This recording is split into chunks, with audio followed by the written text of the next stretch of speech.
The final call I placed before my passing was abruptly ended by Marcus. He cradled another woman tenderly, valuing her as though she were a rare treasure. This woman was already expecting, and my mother-in-law was embracing her, offering congratulations while fastening a cherished family bracelet around her wrist. Marcus gazed at her with eyes brimming with gentle love. It was a scene filled with warmth and affection.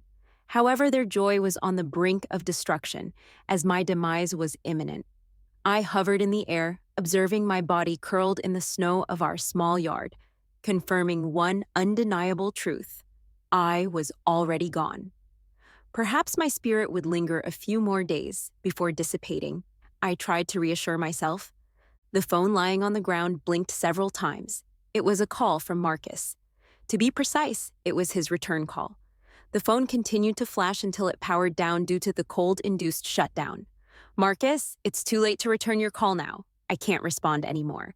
Initially, I intended to depart quietly, but at that moment, the snowflakes gently descended, and the sound of the swing brought back memories of when Marcus used to push me high into the air during our childhood. A sudden urge to offer him a proper farewell overwhelmed me. He was still unaware of my cancer diagnosis. Yet, as soon as I dialed, he immediately ended the call. I hesitated before opening Eliza's Instagram. Sure enough, she had posted another video. In the villa Marcus had purchased for her, he and his mother surrounded her, showering her with affection. I set my phone aside, unwilling to witness more of Marcus's affection for someone else. My stomach tightened, and another wave of pain surged through me. I sank to my knees, coughing up large mouthfuls of blood, instantly turning the white snow red. Struggling to rise, I sat back on the swing. How absurd, even in my final moments. I was burdening myself further. Old people, old things, old memories.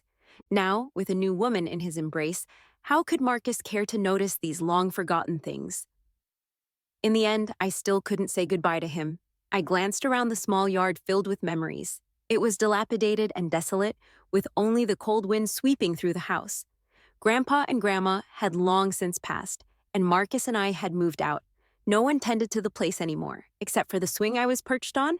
Everything else had become broken bricks and tiles, no longer resembling our childhood haven. The scene had changed, and so had we. I laughed at myself. The swing swayed gently, and in the quiet yard, the occasional sound of snowflakes falling from the pomegranate tree could be heard. I faintly heard my grandmother's loving voice. "You two, come and eat the roasted rice cakes." On the stove, the white rice cakes were roasting, emitting a fragrant and soft aroma. Marcus broke off a piece, blowing on it to cool it, then dipped it in a shiny white sugar in a small ceramic bowl and brought it to my mouth. "Come on, eat it while it's hot. It's the best." The rice cakes were delicious, and I ate with my eyes squinted in happiness. Seeing me enjoy them so much pleased Marcus, even more than if he had eaten them himself. He patiently returned to break off another piece for me. Back then, Marcus was so kind, always spoiling me. Every time he received snacks or toys from his parents, he was the first to share them with me. He would walk around with treats, his face beaming, saying, "If you smile, I'll give you some to eat." He would walk around with snacks, his face proud. If you smiled, he'd share them with you. I never bothered to refuse him. I knew that whether I smiled or got angry, he would eventually give them to me. If someone had told me back then that Marcus would one day protect another woman and let her slap me across the face, I probably would have cursed them for being insane. Marcus's parents were preoccupied with work, and my parents were engrossed in their divorce. Thus, we both became left-behind children, living at our grandparents' house. Yet with each other around, we never felt lonely. We faced the harsh kids who insulted us together, did our homework after school, side by side, and dozed off at our desks together, only to be awakened one by Grandpa. One winter when I was 10, I fell ill with a high fever due to chicken pox. The adults in the village were all out preparing for an event, and Marcus was the only one at my house to keep me company. Ignoring the risk of infection, Marcus braved the snowstorm and carried me on his back to the town hospital in the dead of night. I was delirious with fever, groaning in discomfort on his back.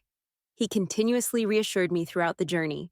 He was only 12 then, his young back still fragile, yet he stubbornly carried me for several kilometers, never letting go of my arm for a single second.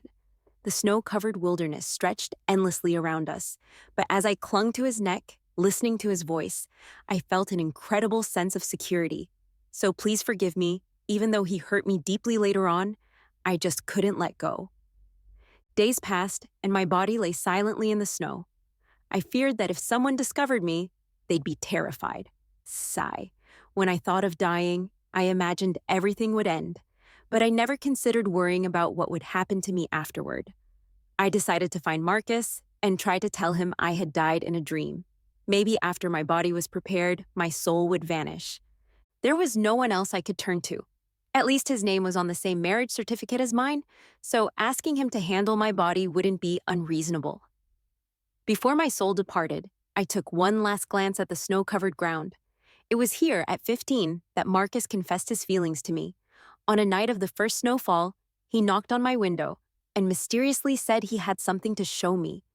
I stumbled out of bed in my pajamas, and Marcus wrapped me in a warm coat, then carefully took my hand, leading me out into the snow. In the middle of the courtyard, a giant heart was imprinted in the snow, perfectly round and neat. The snow shimmered in the moonlight, soft and bright. At that time, Marcus had matured into a handsome young man. He blushed, hesitated, and said nothing. It wasn't until I yawned and pretended to head back to bed that he panicked and blurted out, "Emily, I like you." I, spoiled and indulged by him, raised my chin arrogantly and replied, "Is it really such a big deal that you had to tell me?" Marcus froze for a few seconds, then, both angry and amused, began to tickle me. I laughed uncontrollably, responding intermittently, "I like you too, Marcus." I still remember how he looked at me then.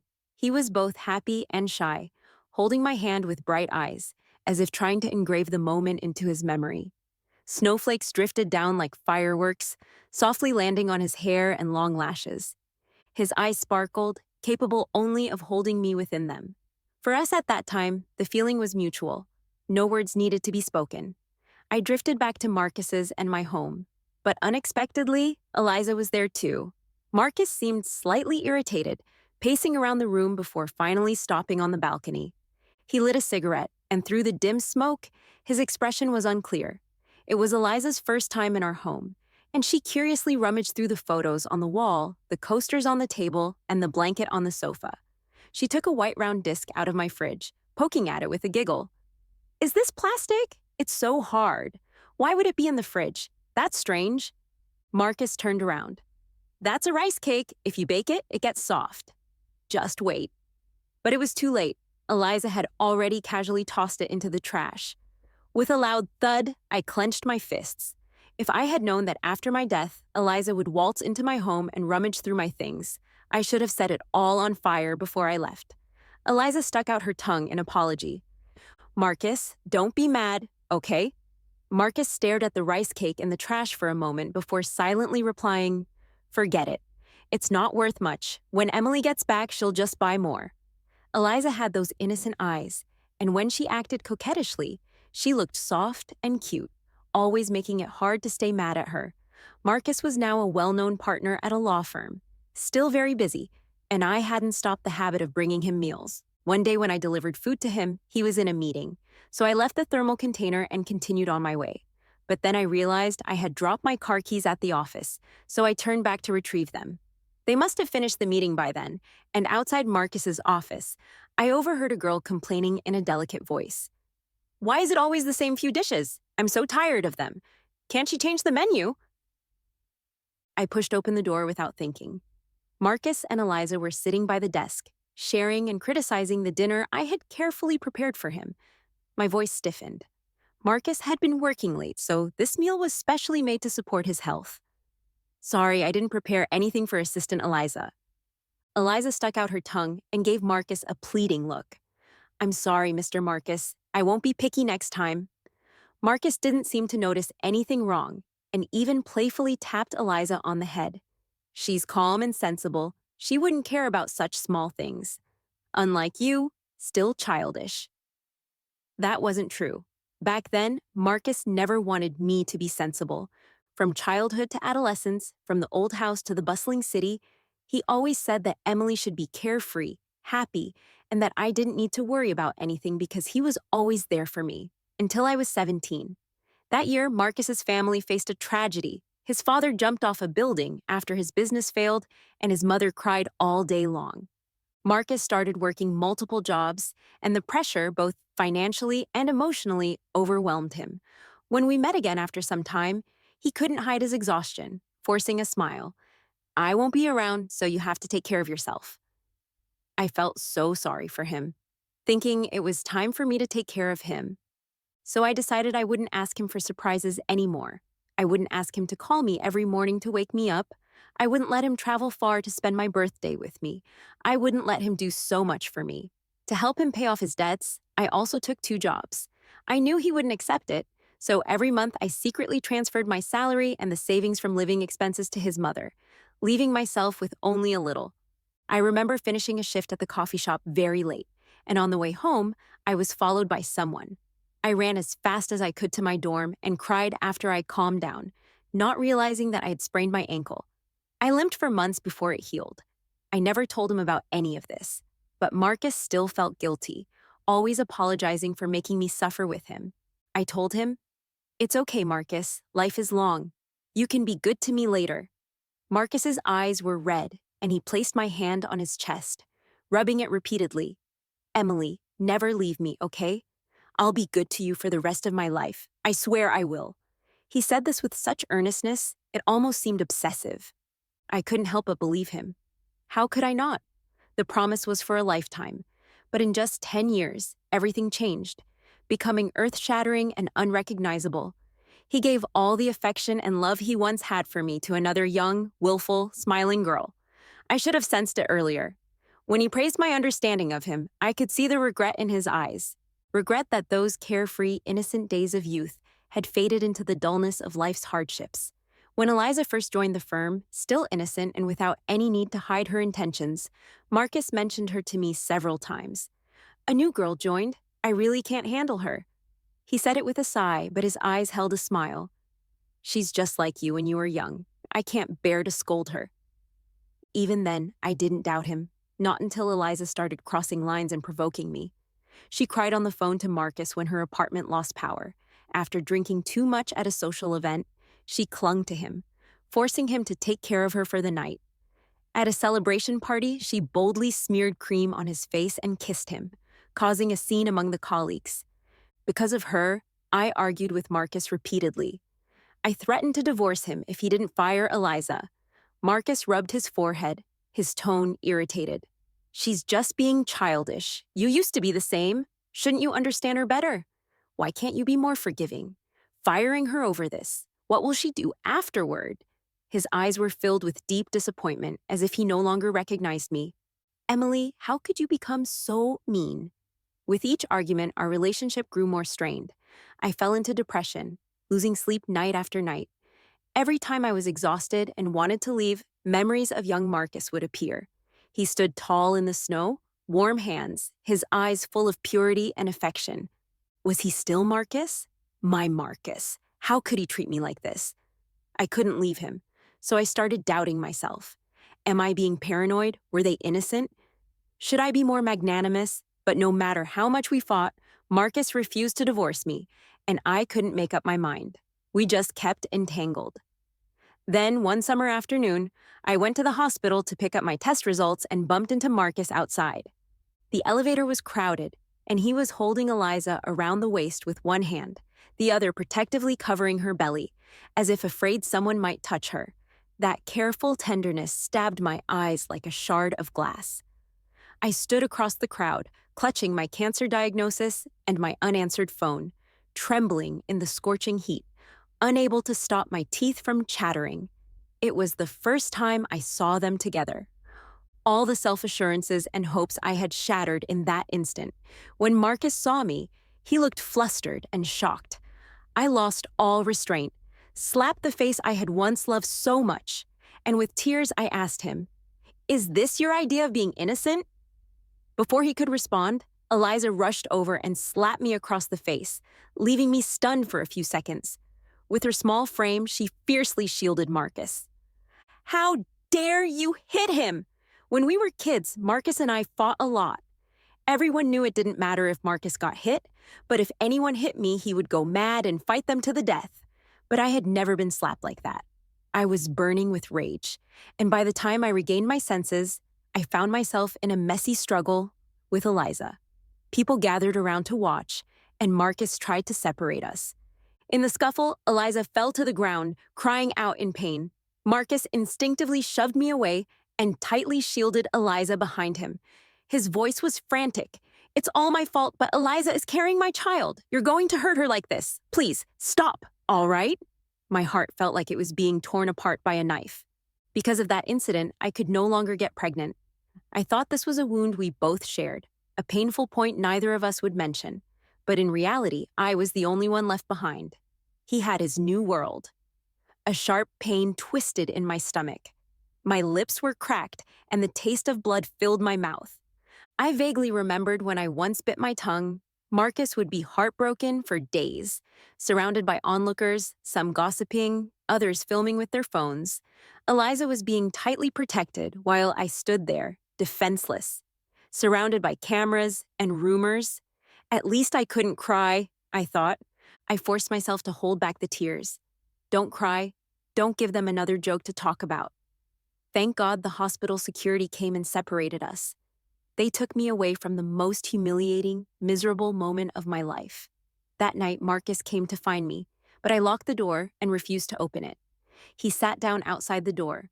Through the door, he kept talking, not caring whether I listened or not. The child was an accident. I got drunk that day and mistook Eliza for you. She looks so much like you. I couldn't help but take care of her, but I never intended to betray you. It's just, she's pregnant with my child. If I don't take responsibility, how can she survive? I'm sorry, Emily. After the child is born, you can hit me, scold me, whatever you want. By then, I'll give Eliza some money and send her abroad. We'll just pretend we adopted a child, and that way, my mom won't pressure you anymore. Emily, I will never divorce you. I'll spend my whole life making it up to you. Emily, wait for me. Marcus came to see me every day. But Eliza wasn't an easy character either. Every time she came with him, she caused a scene. Maybe after the last conflict, he was too afraid of us fighting again. To ensure the child's safe birth, he stopped coming to see me. Instead, he sent long messages every day, describing the life ahead, trying to comfort me. I shut all the curtains and curled up in the dark room, self-punishing by scrolling through Eliza's Instagram, seeing her lovingly showcase their relationship. Leg cramps in the middle of the night. Thank goodness Marcus stayed up all night massaging my legs. I finally got the limited edition I've been eyeing. Marcus is the best. Marcus was still diligently texting me. Just wait for me a little longer. He was so laughable. It seemed he thought he was only taking a temporary break, and I would always wait for him here. Wait for what? Wait for the child to be born, or wait for me to die? I'm living recklessly, neglecting everything, and my condition is deteriorating rapidly. I'm afraid I won't even make it to the baby's full moon celebration. Looking back on my life, we had so many beautiful memories. But our last moment was him protecting another woman and slapping me in the face. In the days I floated near Marcus's side, I couldn't send a dream, but I saw him searching for me. He grew increasingly restless, even leaving Eliza aside, calling my number every day, hoping to hear it pick up. That night, Marcus woke up with a start. He muttered to himself, "Emily, Emily, she must have gone back." Marcus drove through the night, crossing vast snowfields, following the path where he had carried me, and finally arrived at the small yard of my family home at dawn. The yard was already crowded with people, chattering loudly. It's so pitiful. How could someone die here alone? He was so young. To have coughed up so much blood, he must have suffered a lot. He was still holding a phone. I wonder who he was calling. When Marcus rushed in, all he could see was my body, half buried in snow. His eyes turned red in an instant, and he desperately tried to pull me out, but the crowd held him back. "What are you doing? We've already called the police. They said they need to protect the scene. You can't go in." Marcus was being held back by several people who wouldn't let him move. From a few meters away, he stared at me, his voice trembling. "Don't scare me. What did you do? Don't scare me." "Don't joke with me. How could you?" The word dead stuck in Marcus's throat, caught in his sorrow. and he couldn't bring himself to say it. Emily, wake up. I'll push the swing for you. Please wake up. Please wake up. I floated in the air, sorrowfully watching as Marcus's desperate screams echoed in the stillness. Marcus, am I really still so important to you? After the funeral, my spirit remained. I saw Marcus holding my urn, ignoring everyone's pleas, determined to freeze himself to death in that place. He kept murmuring, Emily, why didn't you tell me you were sick? You must have been in so much pain. I saw the medicine by the bed. You were always so scared of taking medicine. I had to coax you to get it. Why didn't you tell me? Why didn't you let me be with you? It seemed like something clicked in his mind, and he grabbed his hair in agony, his voice filled with endless regret. What was I doing back then? What did I do? He didn't remain submerged in sadness for long, as the quiet was soon shattered. The news of my death was initially just an insignificant tidbit, until an online investigator linked my details with an incident from a few months ago at a hospital, uncovering many details. The video of Eliza slapping me in the hospital was quickly shared. The public outrage was overwhelming. Eliza was brutally attacked online and tearfully came to Marcus. Marcus, come back with me. We need to clear this up. The law firm has been harassed to the point where it can't even operate anymore. That was your hard work. You can't just ignore it. Marcus, please stay with me. Marcus didn't even glance at her, ignoring her words. Perhaps it was too cold in the snow. Eliza couldn't hold out for long, and stamping her feet, she cried and left. After she was gone for a long while, Marcus, still staring at my urn, spoke in a voice as gentle as when he used to comfort me. Emily, I'm not going to be with anyone else. I'll stay with you, okay? If souls could cry, my tears would have fallen right then. If only you had said that sooner. When the news came that Marcus's mother was in the ICU, he finally lifted his head, unshaven and disoriented, as if waking from a dream, and rushed to the hospital. She was the last family he had in this world. At the hospital, Eliza paced anxiously outside the ward.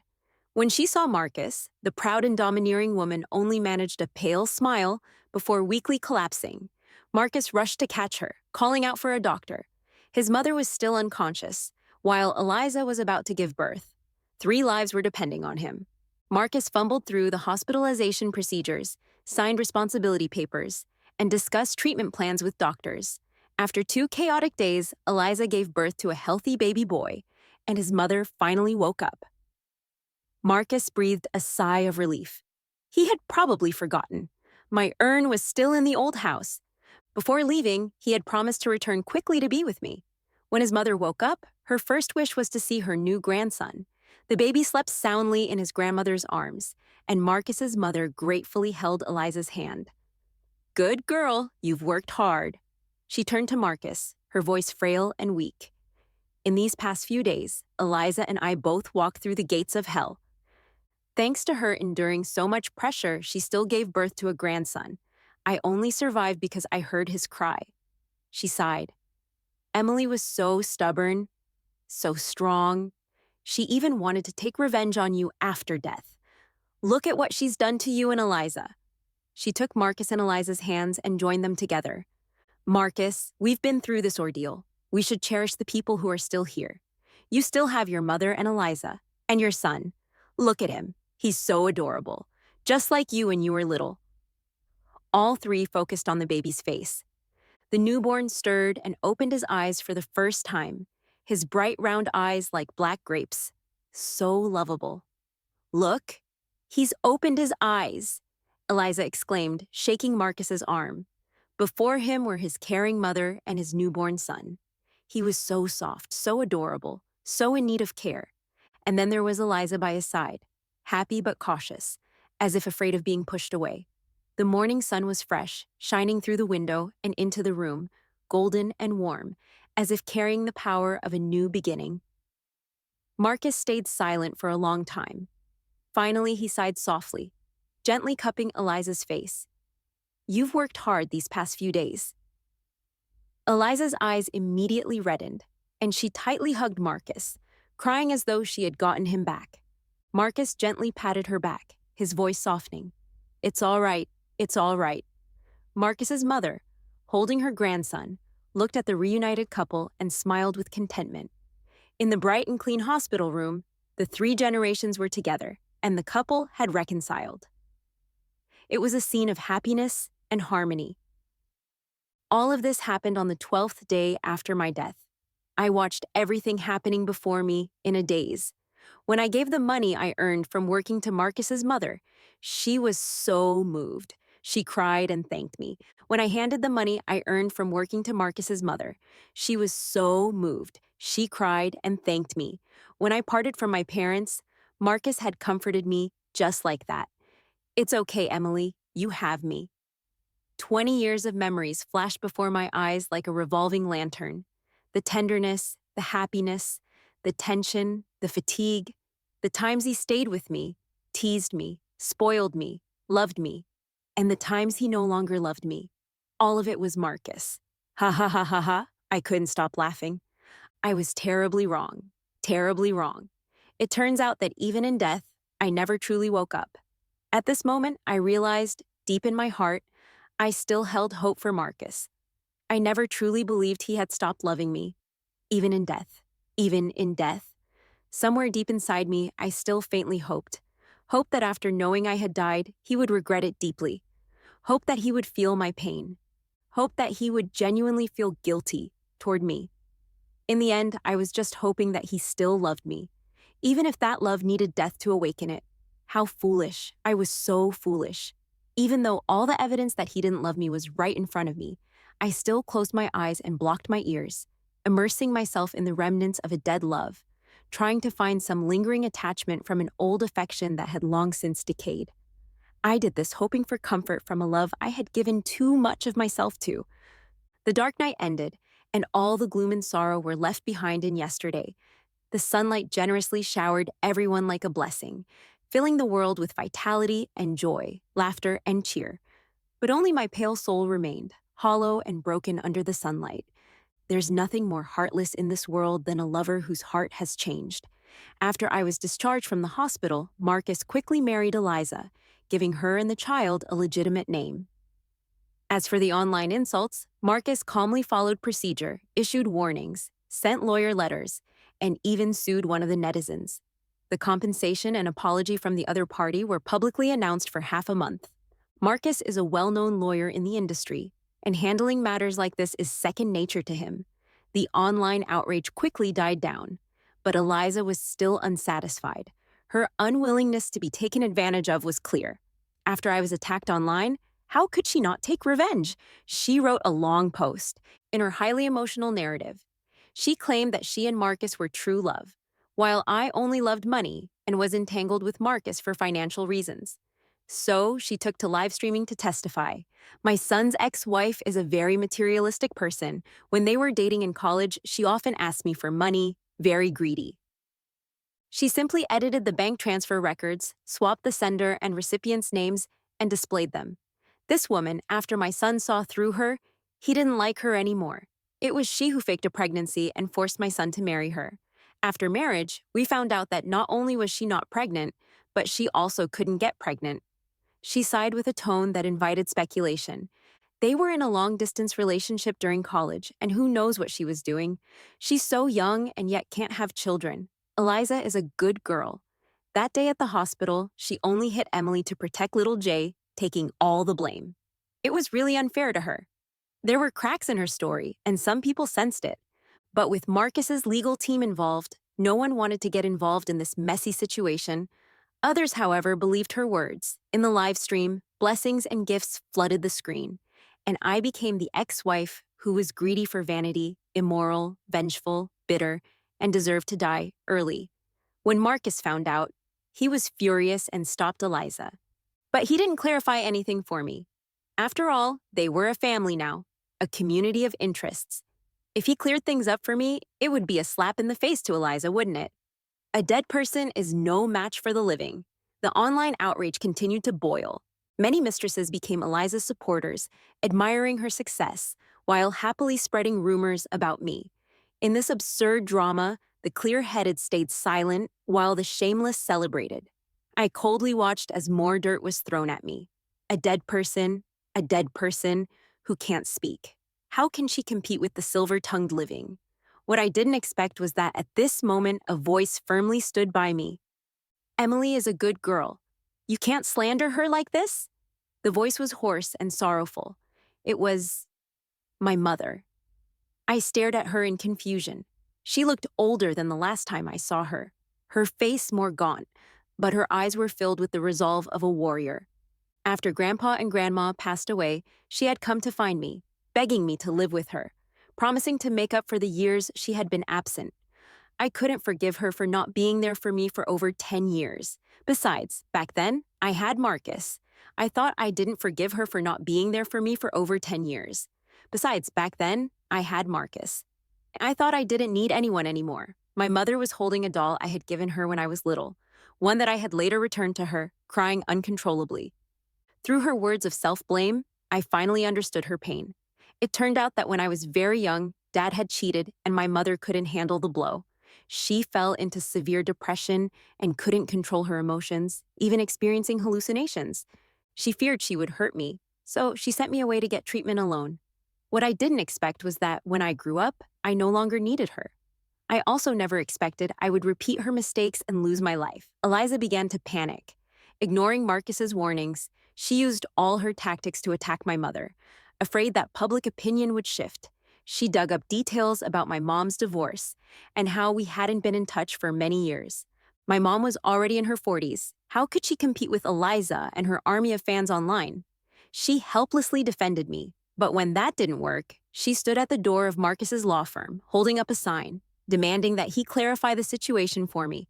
But Eliza cried and begged Marcus. Marcus, that crazy woman is attacking me. I can't just let it slide, can I? What will people think of me, of the baby? Looking at the small child, Marcus finally gave in. Weary, he stepped out and saw my mom, his gaze avoiding hers. And the online stuff will blow over soon. Please don't look at it for now. Slap, my mother slapped him, her finger trembling as she pointed at him. What has Emily ever done wrong to you? You cheated and she died. And yet you're still pouring dirt on her. Marcus lowered his head and said only, I'm sorry, I'll compensate you with some money. Before turning back to the law firm, the security guards held my mother back, letting her cries echo at the entrance. Emily, I'm useless, I'm sorry. It's my fault I didn't teach you better, and now you can't see people for who they truly are. Can't see people for who they truly are. Can't see people for who they truly are. I murmured to myself, regret overwhelming my heart. I regretted it. I should have realized. If I were important, Marcus would have noticed my pain and suffering over the past few months. He wouldn't have let me die alone in loneliness. If I weren't important, how much weight would my death have? How long could it trap Marcus? I did wish for him to suffer and regret it, but that wish should never have been placed on his worthless feelings and conscience. I should have done it myself, pushed him into hell. In that moment of clarity, the image of my younger self began to blur, and the bonds that had imprisoned me faded away. I shouldn't have died. They should have. Just as I understood this, I heard a sigh, as if comforted from the void. A white light enveloped me, and my spirit began to dissipate. Early-stage stomach cancer. Surgery must be done as soon as possible. If the prognosis is good, chemotherapy may not be necessary. The familiar words echoed, and the doctor's face slowly became clear. I looked at my surroundings, the examination report in my hand, and realized I had been reborn. I had been reborn on the day I ran into Marcus and Eliza at their most pitiful. There was still time. I quickly made a decision. Please arrange the surgery as soon as possible with the best plan and medications. I will fully cooperate with the treatment. In my previous life, after learning of my condition, I panicked and called Marcus first, hoping he would help me make a decision. But now I knew he was with Eliza, accompanying her for her prenatal checkup, and had no time for me. Leaving the consultation room, I went straight to the obstetrics and gynecology department. They were indeed there. Marcus was still carefully helping Eliza out. Seeing the scene again, one that had broken my heart and made me lose control in my past life, my heart remained calm. I took a photo of them and turned to go home. I was about to undergo surgery. I still needed to rest well. I sent the photo to Eliza. She thought I was questioning her, and with a provocative tone, she shot back, "I'm carrying your husband's child. So what if he's accompanying me for prenatal checkups? At least he knows how to get pregnant, unlike you." I sent her the gastric cancer test results, adding a note, "I'm dying. Marcus is all yours. Take good care of him." Eliza sent me a suspicious question mark. I didn't reply. When God wants to destroy someone, he first drives them to madness. If I didn't first humble Eliza, how would she ever bring about her own downfall? I researched some information about gastric cancer surgery. After reading for a while, I smoothly opened Eliza's alternate account on Instagram, just as I expected. Eliza, unable to contain her joy, had posted our chat history on her account, captioning it, "Girls, I'm getting promoted." The comment section was full of congratulatory messages. In my past life, Eliza used this account to post little essays showing off her love life, slandering me, and gained a massive following, stirring them up to hurl insults at me. Many mistresses called Eliza teacher, seeking her advice, and she was always happy to oblige. One of them, named Clara, stood out. She was a mistress to some rich businessman, desperate to get pregnant and become the official partner. In my past life, she succeeded thanks to Eliza's encouragement. Unfortunately, the businessman's wife wasn't as easy to bully as I was. She was a formidable woman who somehow made Clara disappear without a trace. After dealing with Clara, Eliza didn't feel satisfied. She kept searching for Clara's advisor. As a fellow betrayed wife, I thought I should at least help her find Eliza. I sent Marcus the same photo. Marcus immediately called me. I hung up, but he kept calling, so I turned off my phone. Just like in my past life, Marcus rushed home, wanting to explain himself. This time, I didn't immediately shut him out. He was desperate. "Emily, let me explain. It was an accident. My mom found out and threatened to kill herself unless I kept the baby Eliza is carrying." The same old excuses.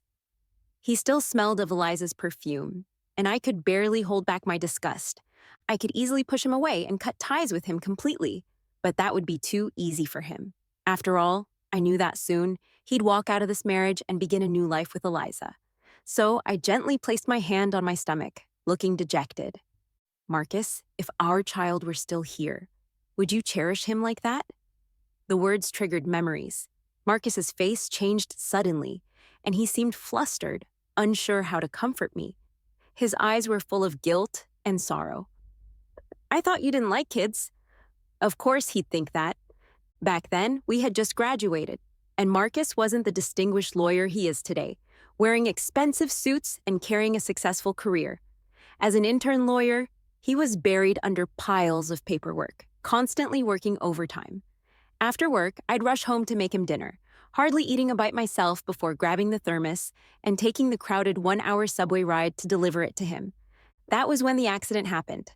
That day, a man who had lost a case was hiding in the office, preparing to take revenge on Marcus. When the chair came crashing down, I instinctively threw myself at him. The sharp pain in my back made everything go black. I heard Marcus screaming for an ambulance, his voice breaking, full of panic. I didn't regret blocking that blow. I just never expected that I was already pregnant at the time. A 2-month-old fetus is the most fragile, and that blow took away our child and made it hard for me to conceive again. When I woke up, Marcus had gone 2 days without sleeping. His eyes were swollen and his chin bruised. He gently touched my forehead and whispered to me over and over, "It's okay. You're all right. Everything will be fine." That night, I woke up in the hospital room to find Marcus missing. I took a few steps outside and saw him in the hallway. He had his head and fist pressed against the hospital wall, his shoulders shaking as he sobbed uncontrollably, whispering over and over, "I'm sorry, Emily. I'm sorry. I'm so sorry." I quietly returned to my bed. At that moment, I thought, how could Marcus, who even worried when I scratched my finger, the one who promised to protect me, how could he handle me being hurt like this? So, for a long time, to lessen his guilt, I pretended not to care, saying I hated kids. What a waste of effort. How long would he remember? Actually, Eliza wasn't all that clever, and Marcus's heart wasn't that hard to control. It was just a matter of playing on his protective instinct, guilt, and a bit of the fear of losing me.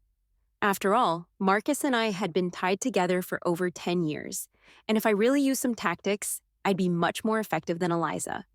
But I couldn't be bothered to do that. I believed emotions should be sincere. Even using a little manipulation would stain them. So, in my past life, I just drowned in sorrow, stubbornly pushing myself toward a dead end. But Marcus didn't deserve such feelings. He only deserved to be used, manipulated by fake emotions, and played like a fool. I smiled, speaking with a tone of melancholy. How could I not like kids? I'm just afraid it'll make you feel guilty. You never remembered, did you? Every August 20th, only I remembered to mourn. Marcus didn't expect the impact that event had on me, and the guilt in his eyes deepened. Emily, I'm sorry I didn't know. Guilt is a powerful thing.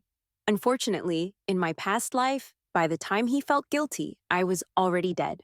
When you die, immense regret fades with time, softened by family, until it disappears. But now, I'm alive.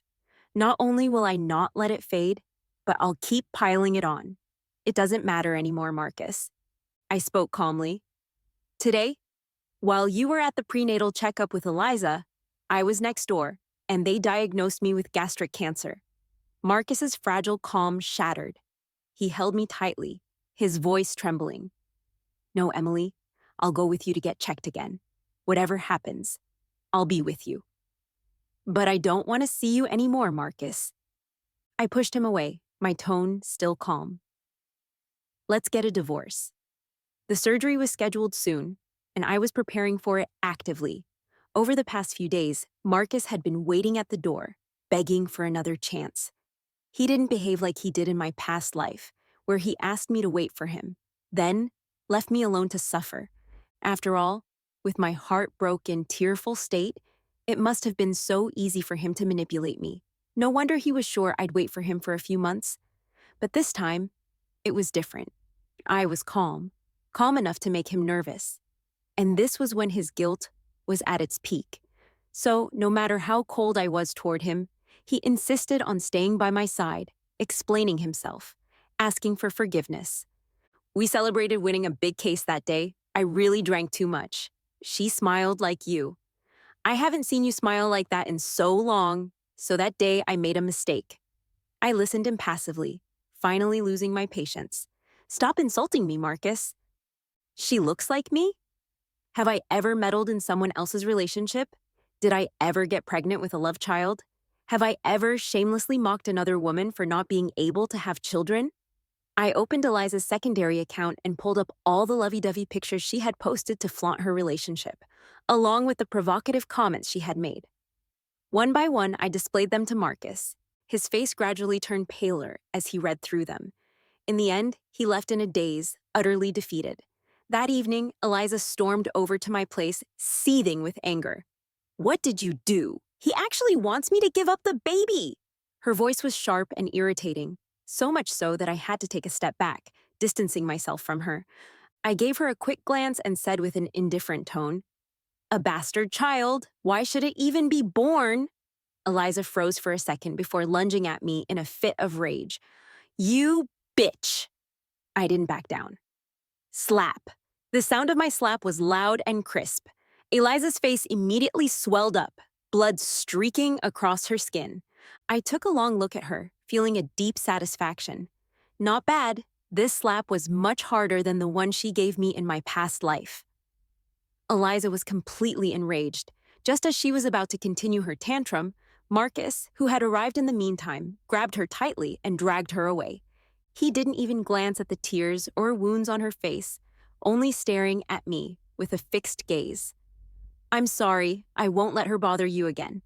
I watched coldly as Eliza was dragged out, her eyes filled with disbelief. Maybe she couldn't understand how Marcus, who had been so obedient to her just a few days ago, and the woman she had been taunting and bullying suddenly became so beyond her control. She thought it was her power and charm. In reality, it was simply because she used underhanded tactics, while I was sincere. And now I understood. Sincerity couldn't compare to manipulation. So why not treat emotions like an experiment, dissect them, analyze, weigh the pros and cons? Who couldn't learn that? During the surgery, Marcus insisted on staying by my side. I ignored him, letting him fuss around me. It was nice to have someone looking after me, especially since it was my own body. Why make a point of resisting? But I still hired a separate nurse named Jenny, a sweet and enthusiastic young woman. In front of Marcus, I told Jenny, if anything goes wrong during the surgery and the doctors ask for my opinion, tell them to do everything they can to save me. I pointed to Marcus. I'm in the middle of divorce proceedings with him. His opinion doesn't matter. Marcus stared at me in disbelief. His expression hurt. You really don't trust me? You think I wouldn't do everything I could to save your life? I scoffed. You cheated on me. And now you're talking about trust? Marcus immediately wilted. Jenny shot him a wary look and nodded firmly. Don't worry, I'll make sure to protect you. Marcus was very involved with my surgery. He hired the best surgeon, and the procedure was a success. No need for chemotherapy.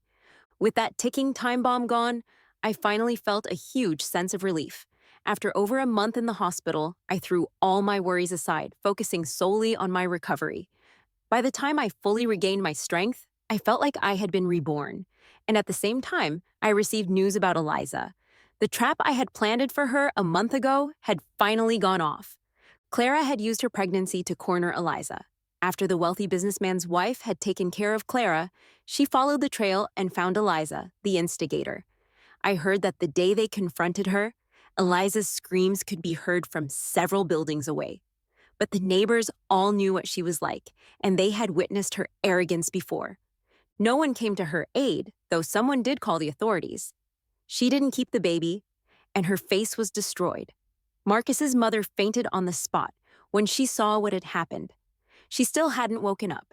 During the time Jenny was taking care of me, she had managed to gather all the details and relayed them to me, her face glowing with satisfaction over the justice served. I smiled and pinched her cheek. Go buy a cake and let's celebrate. Marcus still refused to divorce me, so I went to find his opposing lawyer and asked him to help me file for divorce. When the lawyer heard there was a chance to defeat Marcus, his eyes lit up, and he became full of energy. If I win this case, my reputation will soar. There was clear, undeniable evidence of Marcus's infidelity, and with the scandal surrounding him because of Eliza, he was too overwhelmed to focus. This case was practically a guaranteed win. When he saw the divorce petition, Marcus fell silent for a long time. Do we really have to go this far? I replied carelessly, yes, why not? In the past, whenever he encountered trouble, I would encourage him and help him solve it. Now, I was indifferent and even throwing salt in the wound. Marcus rubbed his forehead, exhausted, and spoke in a pleading tone. You don't have to go that far. I'll agree to all your terms. The desperation was clear in his voice. The only condition is, please, give me one more chance. Can you? I truly regret it, he said, frustrated. We grew up together, went through all the important moments of our lives together. How could I have been so foolish to betray you? I thought back to my past life, after I had died, how briefly Marcus had mourned me, only to move on decisively and coldly. I couldn't stand it anymore. Marcus, stop with the hypocrisy. You're disgusting. Who needed his cheap apology? Marcus left with nothing, almost penniless. The villa and gifts he had once given to Eliza were all returned and liquidated. Now everything was under my name. I sipped the herbal soup Jenny had made for me, gazing out the window at the desolate autumn landscape. The sunset was fading. Time to let go. After all these years, I was making the first move and calling my mom. The phone was answered immediately, and on the other end was my mother's delighted voice. We had finally made peace, both with ourselves and each other. Marcus still hadn't given up. He said he wanted to win me back and cherish me properly. One day, while I was out walking, he showed up again. I had gotten used to ignoring his presence and was talking to my mom on the phone. She mentioned the man she had introduced to me last time, saying he was very satisfied with me and asked how I felt about him. He's nice, considerate, and handsome. I think I could give it a try. After hanging up, I saw Marcus's eyes were bloodshot. Emily, you can't be with someone else. Oh, and how are you with Eliza then? I pointed out to Marcus. Please get this straight. We're no longer together. Who I date or marry has nothing to do with you. Marcus hesitated, unable to say a word. Just as we were facing off, a speeding car suddenly came at me. Watch out! Marcus quickly pushed me aside and was hit head-on. Blood filled my vision. In the driver's seat, Eliza was laughing maniacally, her scars twisting grotesquely. You ruined me! You both ruined me! None of you will get away with it. Let's all die together. Eliza was quickly subdued. By the time Marcus was rushed to the hospital, he was on the verge of death. On his deathbed, he grabbed my hand and said he wanted to tell me a secret. Emily, the day I confessed to you, I deliberately didn't hold up an umbrella. He smiled faintly, his blood-stained face, forcing out a mischievous grin. That day it snowed, and I secretly made a wish that we'd grow old together. Emily, I guess we've both grown old now, haven't we? I interrupted him. Just save your life. I don't want to hear anything else. His smile faded, and he softly acknowledged my words, then fell silent forever. This man, who had once given me the safest embrace, had also hurt me deeply and betrayed me. My heart hurt, but just a little, almost imperceptibly. Why are human emotions so fragile? Why do they wander off halfway and can be so easily deceived? Do we only learn to cherish something after we've lost it? As the year drew to a close, the cold winter snow fell, and I returned once again to my quiet little courtyard. In my past life, I had died in this winter. Across a lifetime of tragedy and ruin, the snow still remained pure and unspoiled. I watched quietly for a moment. The snow fell like a grand funeral. The heavy snow blanketed the sky like a grand funeral, completely burying the footprints of the boy 10 years ago, burying the initial heartbeat and the most sincere love. As if there had never been a boy's throbbing here, there had never been a girl who had happily given her heart to him, thinking that it would be for a lifetime.